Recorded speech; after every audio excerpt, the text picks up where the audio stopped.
Okay, so you can see our sketch here, and remember our sketch is just giving us a direction of how to go about our form. So looking at my sketch, I think what I'm going to do is paint my form in an ombre set of colors. So here I have Underglaze, and remember we know it's Underglaze because the top is labeled UG, and it is also confirmed with the side of the bottle that says Underglaze, and it'll also label the color royal blue. The top might also read royal blue, something along those lines. So we got royal blue underglaze, we got sky blue underglaze, UG underglaze, and we have white underglaze. So very important, before we start painting our box or whatever we're painting with underglaze, you're going to get your bottle, make sure the lid is on tight, then shake it. If the lid is not on tight, then guess what? Your paint is flying everywhere. Oop, I almost shook that one without making sure the lid was on. All right, make sure those are nice and shooken up, lids on tight.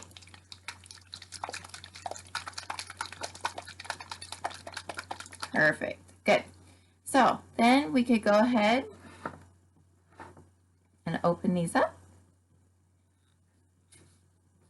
Sometimes it might be a little bit difficult to twist this off because somebody might not have cleaned the rim off, but if that's the case, you could just have this under the water in the sink, running water so that the excess paint on the edges will come off.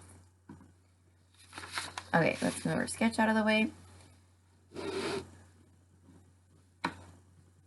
I have a couple different paintbrushes here. Just depending on which part I'm painting, it will dictate which paintbrush I use. So if I'm going to cover a large surface, like this whole top half, I want it to be the navy blue color. So I'm going to use a bigger brush. So let's see, maybe not too big though. I'll use this one.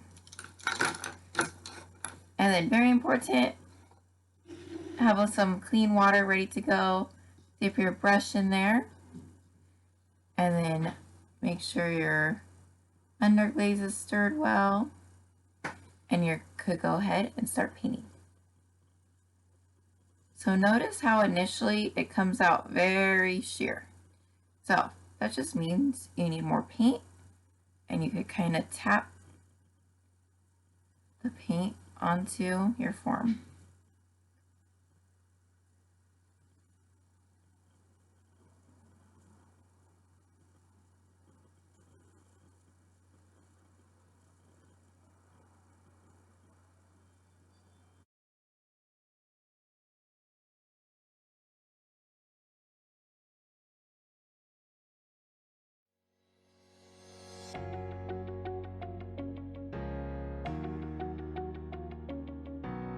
Before switching underglaze paint colors, be sure to wash out your brush thoroughly.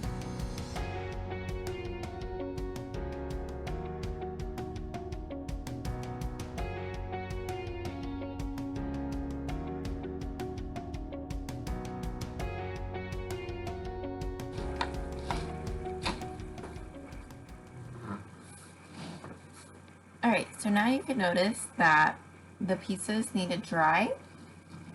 You could probably see that the underglaze is not totally opaque, and this is because we need at least 2 to 3 or sometimes 3 to 4 coats depending on the color or the brand of underglaze that it is.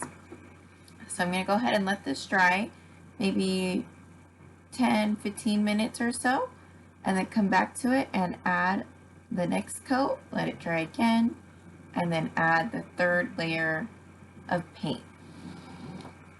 Stay tuned.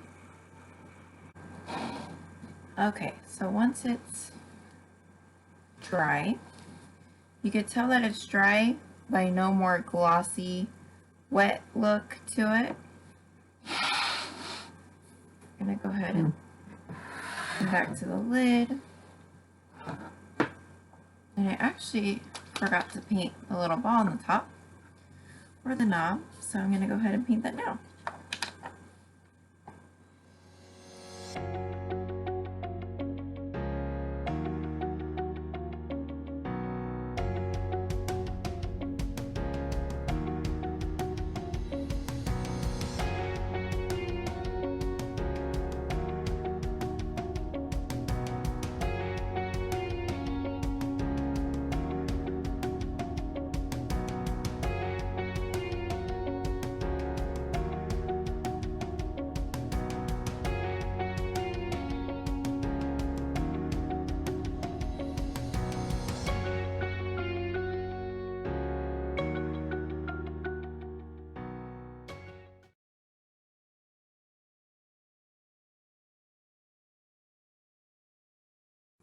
After you've painted about 3 to 4 layers of underglaze paint onto your box, you're going to want the paint to dry out a little bit more before carving into it.